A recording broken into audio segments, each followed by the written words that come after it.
नमस्कार दोस्तों, YouTube के मेरे चैनल में आपका स्वागत है।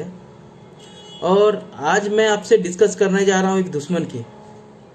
दोस्तों आज मैं आपसे डिस्कस करने जा रहा हूँ चाइना की। दोस्तों आज मैं आपसे डिस्कस करने जा रहा हूँ कि चाइना जो है हमारे से आगे क्यों निकल गया। दोस्तों आप लोग सोच रहे होंगे कि ये दुश्मन की बात कर रहा है, दुश्मन की तारीफ कर रहा है। दोस्तों अगर दुश्मन हमारे से बेहतर है, हमारे से आगे निकल गया, हमारे से ज़्यादा ग्रो कर रहा है, तो हम क्यों नहीं बात करें। दोस्तों अगर दुश्मन से हमें कुछ सीखना चाहिए तो हम क्यों नहीं बात करें। और दोस्तों एक बात मैं कहना चाहता हूँ, दुश्मन को कभी कमज़ोर नहीं समझना, दुश्मन से हमेशा सीखना। और दुश्मन आपसे बड़ा है तो उसमें आप सीखिए उसमें अच्छाई क्या है और बेहतर क्यों है, क्यों आगे निकल गया। दोस्तों आप तो हर एक आदमी आज के दिन, बच्चा बच्चा भी जानता है कि चाइना जो है आज के दिन में ज़्यादा पावरफुल है, ज़्यादा डेवलप्ड है। दोस्तों मैं आपको बताने जा रहा हूँ, इन 1978 में जब चाइना ने इकोनॉमिक रिफॉर्म स्टार्ट किया, both India and China was in the same category. दोनों के standard of living per capita income same ही था, इवन कम ही था, वहाँ ज़्यादा गरीबी थी। दोस्तों हम लोग बचपन में 1987 की बात सुन रहा हूँ, हम लोग पढ़ते थे कि चाइना में इतनी भूखमरी है कि वहाँ लोग छिपकली को मार के खाते हैं, चूहा मार के खाते हैं, सांप को मार के खाते हैं। और दोस्तों एक कारण भी है, अगर देखा जाए तो इंडिया कंपैरिजन में वहाँ उर्वरक ज़मीन जो है केवल 10% है। आप गूगल मैप में देख लीजिए, आप खुद से देख लीजिए, आप ग्रीन एरिया इंडिया कितना है और चाइना कितना है। और उसके बाद भी चाइना जो है इंडिया से आगे निकल गया। दोस्तों एक चीज़ है ना, अगर आपके पास में रिसोर्सेज नहीं है तो क्या है, आप खुद को खोदते हैं, खुद को जोड़ते हैं, ज़्यादा मेहनत करते हैं, इनोवेशन करते हैं, नई तरीके से काम करने की खोज करते हैं कि हमारे पास में कुछ नहीं है, अगर हम मेहनत नहीं करेंगे तो भूखे हमारे बच्चे भूखे मर जाएंगे और हम भूखे रह जाएंगे। और वो बंदा आगे निकल जाता है। वही चीज़ जो हुआ चाइना में हुआ। और जिसके पास में ज़्यादा रहता है आराम से ज़्यादा तान करके सो जाता है कि हमारे पास में तो सब कुछ है ही, मेहनत करने की ज़रूरत क्या है, और पूछे रह जाता है। दोस्तों मेरे कुछ जो मित्र जो है, फ्रेंड जो है, वो चाइना जाते रहते हैं। तो एक मित्र हमारे चाइना गए, वहाँ पे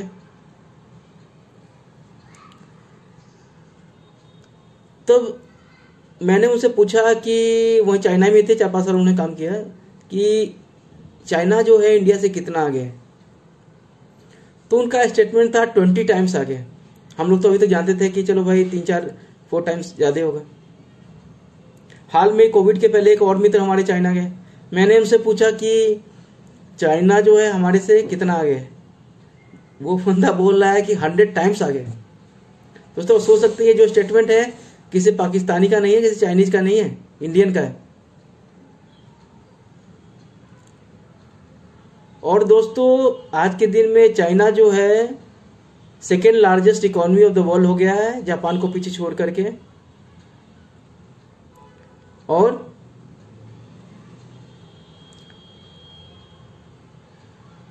सेकेंड लार्जेस्ट इकोनॉमी हो गया है छोड़ करके। और केवल इकोनॉमी की बात नहीं कर रहा हूं,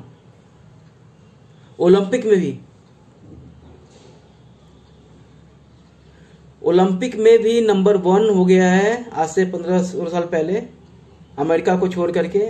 और जिस दिन इसने अमेरिका को ओलंपिक में पीछे छोड़ दिया मेडल टैली में, उस दिन इसने ठान लिया था कि इसको इकोनॉमिक और हर एक पैरामीटर पे हमें आगे निकलना है और अमेरिका को भी पीछे छोड़ना है। और दोस्तों वो दिन दूर नहीं, 5 से 7 साल पहले, जब ये चाइना भी वर्ल्ड की लार्जेस्ट इकोनॉमी होने जा रही है।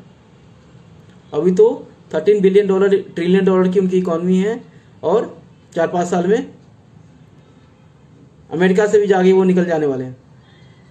और इंडिया की इकॉनमी अराउंड $2.7 ट्रिलियन इकॉनमी है। दोस्तों चाइना, आप लोग सोच रहे हैं चाइना जो है इंडिया से आगे निकल गया, क्या कारण था और कैसे निकल गया?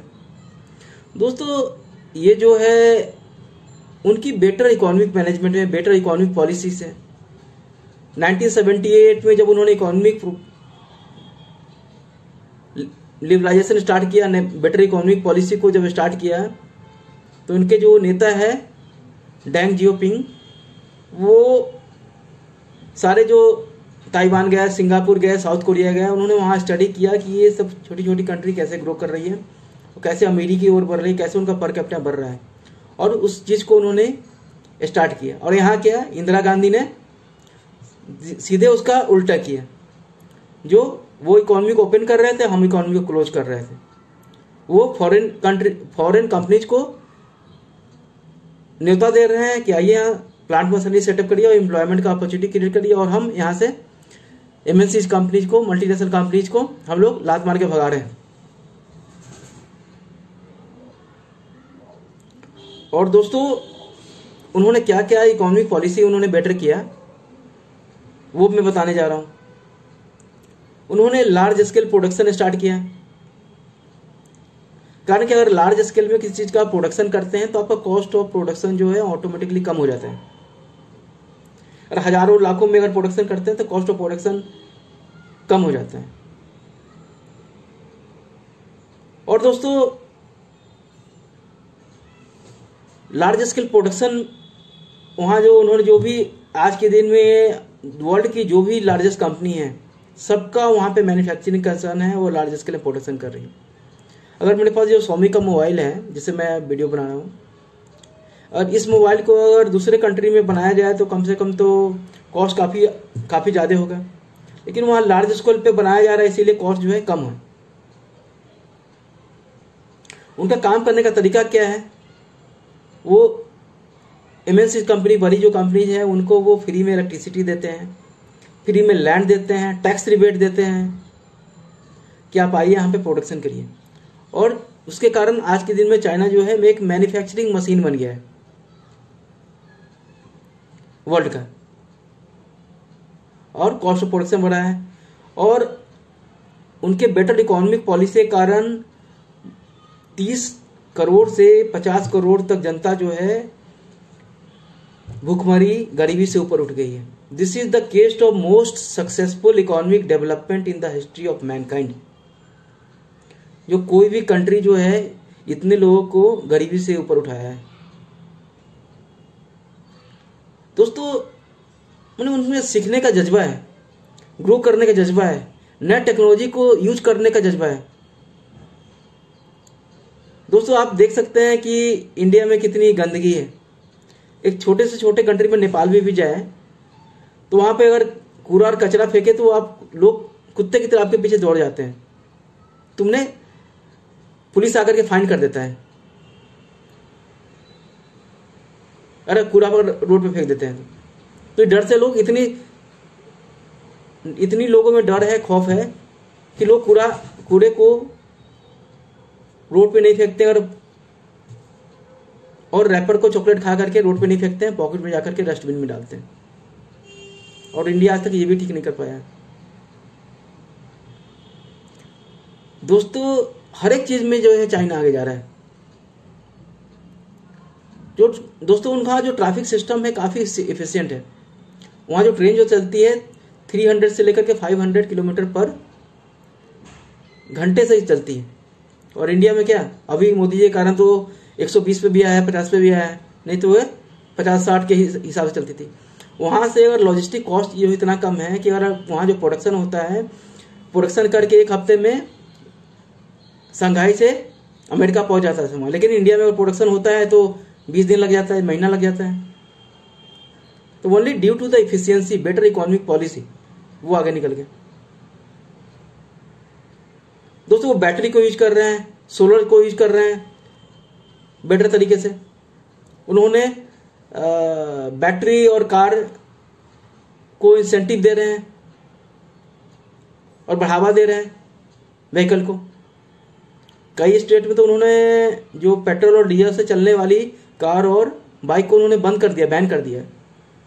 दोस्तों चाइना की ये है कि वहाँ पे अगर डेवलपमेंट का काम हो रहा है तो कोई उस पर बाधा क्रिएट नहीं कर सकता है।